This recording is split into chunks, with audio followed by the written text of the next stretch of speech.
So yeah, could you guys follow up on that one, please? Lightning round questions. Yeah, lightning rounds. Lightning round questions. What do I like most about Steven? Oh no, I don't want to. People have been standing in line. I just wanted to hang out. No, but really. I What do want you to like really most? nice, but I'm a nice person. That's the Hi, I'm Alejandra, and my question is for Diggle-centric. And I was wondering, do you think that JJ and William have interacted by now? And what have they been doing? I'll handle this one. Yeah, go ahead. Go. Yeah, William's not allowed anywhere near. Yeah. Have they been what? Have they met by now? Yeah, what have they been doing? I know, that would be, They have their own you know show. something? I think they both have been thinking about who this baby Sarah was. That we lost. I remember that time you threw baby Sarah across the stage into my arms. I know. I remember the time she was, bullets were bouncing off of her. She was on the back of my motorcycle. Never cried. It'd be nice to see that, right? It'd be nice to see that interaction between those two guys. They're the same. They're not quite the same age, though. JJ and William. Yeah, but I would think, what would they be doing? Like, What would they be? JJ would be in an Argus daycare, because that's where he is every day. And I don't know where William. He's in Teaching your kid. because my wife is an artist. Yeah, teaching your kid video games, basically. Pretty much. He's good at video games. What's William doing every day? Going to school. Being like a 13-year-old boy, which is gross. It is good. Sorry. thank you. You're going to find out tonight when you First of all, isn't that old? rock on. Thank you. First off, I love you all. And can you guys do a rap battle for me? Hello. I can do the beatbox. It's been great hanging out, guys. Appreciate Steven will sing Mumford & Sons in the background while we beatbox. it. Mumford and Sons. Yeah. She said that's what Oliver Queen has in his playlist. Is that true? Yes. Yes. We went through this Matchbox earlier. 20. Yeah. And like really early 9 Inch Nails for no reason. All right. Yeah, brand. Yeah, okay. No. No, we can't.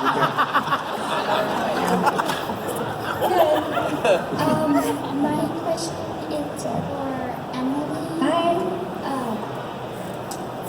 What inspired you to become an actor?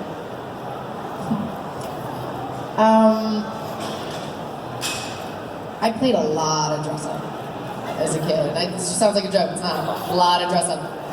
Read a lot of books. And I think what I always loved was having stories about to me and watching stories and hearing other people's stories and then metabolizing those stories and going and being like, talking to my mother like I was a 40-year-old woman at the age of 4. And my mom was like, where did you learn this stuff? Like, why? And I'd be like, I read it in a book. And she'd be like, no, you didn't, you can't read. I'm not sure. I know I always wanted to do it. And I just like always loved different stories. And I think that that's it. Illustrations and, you know, making something come alive. Okay, thank you. Thank you. Hi, if you guys would change one thing about your character, what would you change? Good question. Felicity was like 2 inches taller. She wouldn't have to wear a 4-inch heels.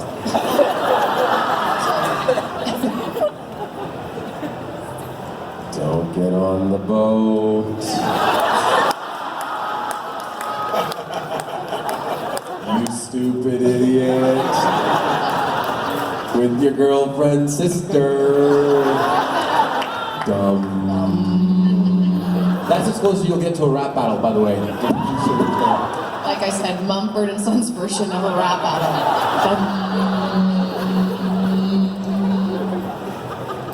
I will. No, that's not What about you, Diggle? Oh, that was like the voice of God. What about you, Diggle? God, is that you? What would you change? Oh, it's me, Lord. I don't know. Maybe being born with parents. Diggle having parents would be nice. That would be nice, Yeah, yes. yeah. Not being hatched. Do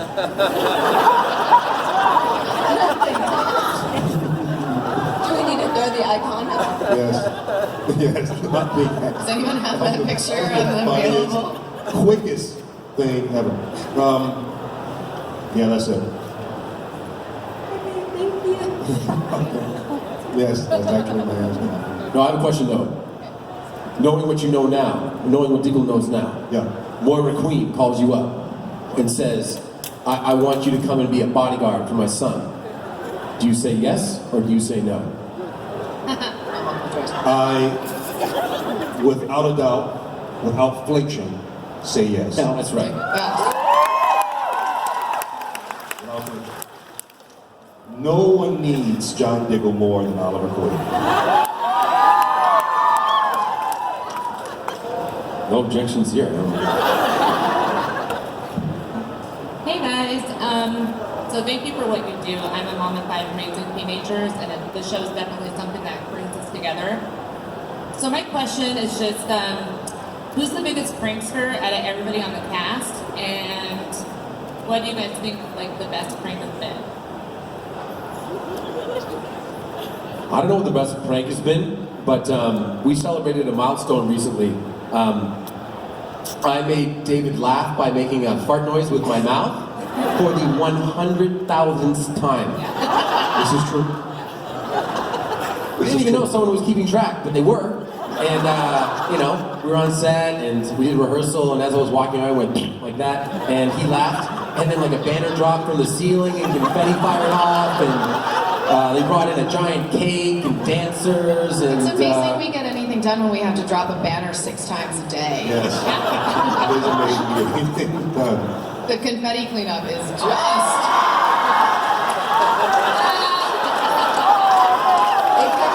Like, It's so Listen to disturbing. what happened. It's so sad. This is so sad. This is sad. This is a sad moment. We're laughing, but I'm truly crying on the inside. I would like to imagine that you have a full adult head but a baby body.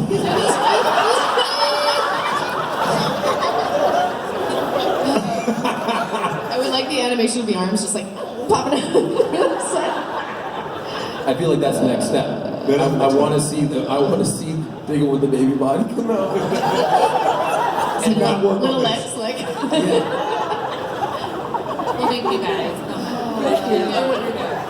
Thank you. we have time for about 2 more questions. Go ahead over there.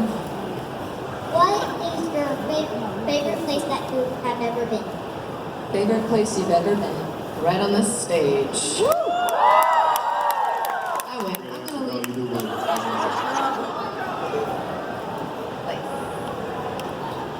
I got some really cheesy answers. Yeah. Multiple choice questions. It's funny because my favorite places are connected to my favorite moments, Yeah. right? Like my son being born, like he was born on the bathroom floor. It's true, and it's like it's a old place now, but when I go back there, it's like I go back to the bathroom. It's just like it's all remodeled now, but it's just like this is the place my son would. It's one of my favorite places, sitting on the toilet. Reminiscing as my son came out. You gave birth to your son. Yes. I gave birth to my son. Talk about matched. Don't show that graphic. Don't show that graphic. My favorite place is Los Angeles. True story. I love it there. I moved there. You know, my dreams came true there. I met my wife there. I want to raise my family there, and I love LA. We're not singing that song either. Out of Portland. Last question, Megan. Hi. Well, before Stephen was here, I was going to ask Emily, what's it like being so close to people's arms all the time?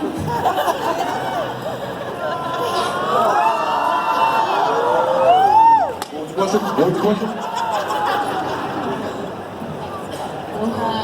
I was wondering when you guys read the script for the multiverse bit. I know that was a while ago, but like, how did you react to that being so crazy? Which bit? I'm sorry. Multiverse. How they react to the multiverse? The crossover. Yeah. So I guess the first crossover, Or the second crossover, because that would have been when Earth 2 entered. I mean, the crossover this year with everything that they were doing with, you know, Earth X and with Nazis and all that stuff. I heard the script and I didn't hear the script. I heard the pitch, and I listened, and I go, "You sure?" They're like, "Mm-hmm." I go, "And you told the network about this?" "Yeah." "Okay." It's fired up. I mean, look, I like the only thing for me that was missing from this year on Crisis on Earth X was more Diggle. Quite more Diggle. I mean, frankly, purely from a selfish standpoint, I don't know why you couldn't have been my evil doppelganger and just been the you know, the super evil guy. Well, then way less work. was your holiday picking up the It was crossover awesome. for you? I worked 2 days on that crossover. It was great. But they were very important days because one of those days I got to marry you guys. Just like, you got married. I got 2 offers from 2 different fans to marry them next year. Later on this year. Great. You have to call me. I'm his manager. I'll schedule the time appropriately. One more. One more. Thank you. What was the hardest scene to shoot?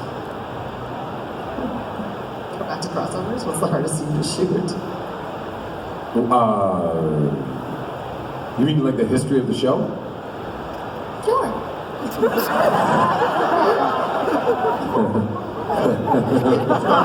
start there. The hardest scene that I've ever had to shoot was Tommy's death. One of the things that we took out of it was a prayer. I say a prayer over his dead body that Shadow taught me on the island. So it's in a different language, and it took me a solid month to learn it so that I could say it without thinking about having to pronounce it. Because again, if I'm thinking about how to pronounce it, I'm not in the scene.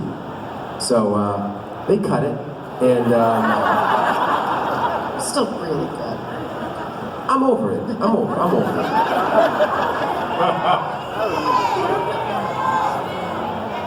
What?